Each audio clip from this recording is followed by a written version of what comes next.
Hey all, I've been checking online and seeing if I can find how to do a crown mount or horn mount or antler mount. It's essentially the same thing. And I look for a little instructional video and I'm just not seeing it out there, not what I'm looking for. I've been doing this for about 20 years, one way, kind of the self-taught way, and I'm always looking for a better method. I don't ever think that it's because the way I do it, it's correct or right. I'm always looking for an advantage on how to do it. And I just didn't find anything out that I liked. A couple weeks ago, we put out a video on how to European pig skulls, which that video will work for just any animal. And we had such great response that I figured I'll just show you my method on putting a horn mounts up.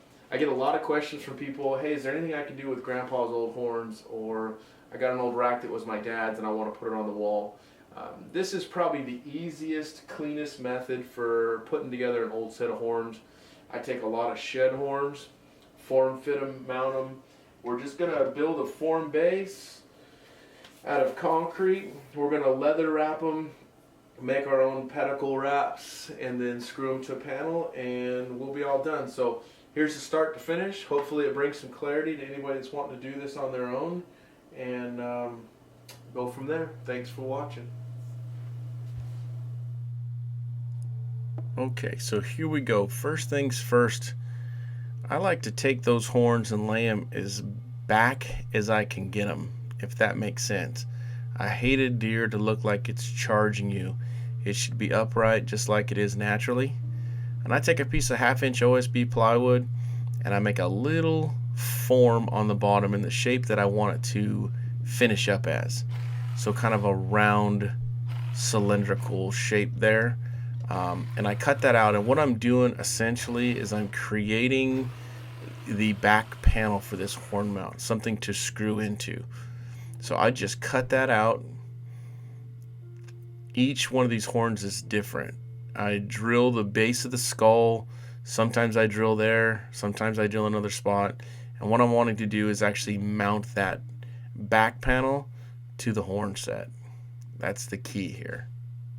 We need to have something to screw the finished panel into, and we need a place to form our product against it. Once we've got that done, I take and I screw the back panel with the horns on it to a larger panel. This backboard gives us a solid level place, and it acts as if it was the finished board temporarily.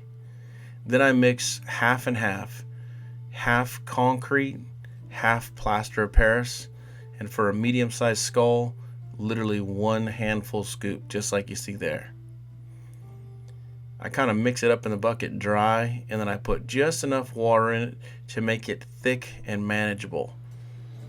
There's no art, no science, no measurements, not with me. And then I take and press it into every little orifice. Because there's so much plaster of Paris, man, this thing works really, really fast. I'm going to speed it up here so you can see it, but just smooth it out, and this is where you become your own unique shaper. Just give it whatever shape you want. As it's hardening, it gets a little bit easier to control. I take just an old dull knife and scrape until I get it in the shape I want. Then I just back it off that panel. Take a look at it and get any of the real oblong or wrong looks off, and you're good.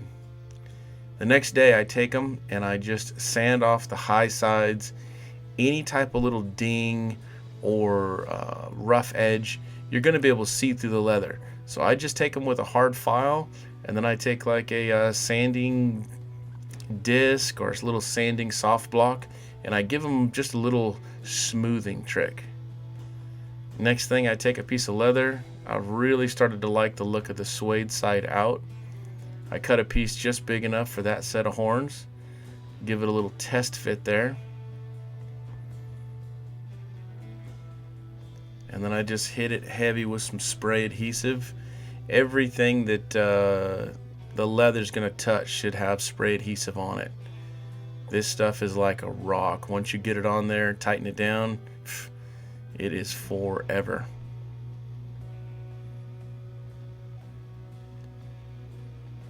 You'll have to forgive some of the out of focus. I have the camera set up on the autofocus.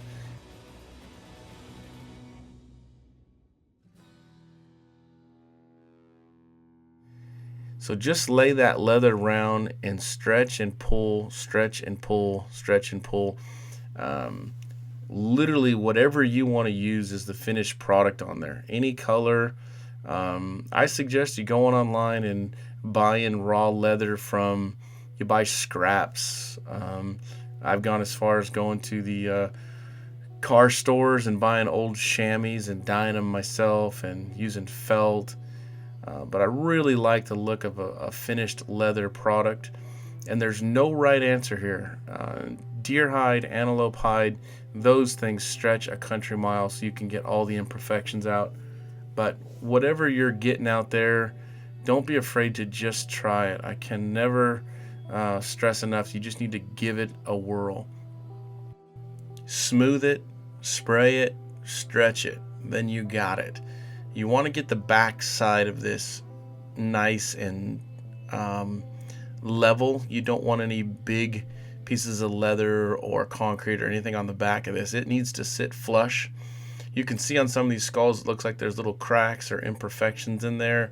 I wind up cleaning all that up. You can see how I trim these little edges so it sits nice and flat. All that helps the finished product, but you're going to get used to it on your own. I'm really trying to just give some general direction, but use your own creativity. Hey, remember how I said this is Redneck Arts and Crafts? In order to clean up that pedicle, I take 3 different pieces of leather, snap them into a pair of vice grips, and then just braid them. Remember in school, right over center, left over center, right over center, left over center? And then you can just wrap it around that pedicle. The other thing I like to do is take the scrap leather and cut it in about a 1.5 inch piece, and then I run a little hot glue right down the center of that thing, and I fold it in half, so I've got 2 finished edges, and then I can stretch it around the base of the pedicle to kind of finish up the cut edge on that horn, as you can see here. And then just pull it tight. Once that's wrapped around there, it's forever. Hey, moving along, I put a hanger on the back of a panel. Everything you see here is a used piece. So this panel's been used before. Leather is scraps. I'm just cleaning up these horns for a friend, and I'm doing it as budget as I can. Lastly, I just punched 2 holes in the back of that panel, center it as good as I can on there, run 2 screws in the back, and you've got yourself a finished product. Okay, here's my final 2 cents. You know I always got something to say. If you got the means, use your local taxidermist. If you don't and you're really into trying it, do it yourself at home. Here you go.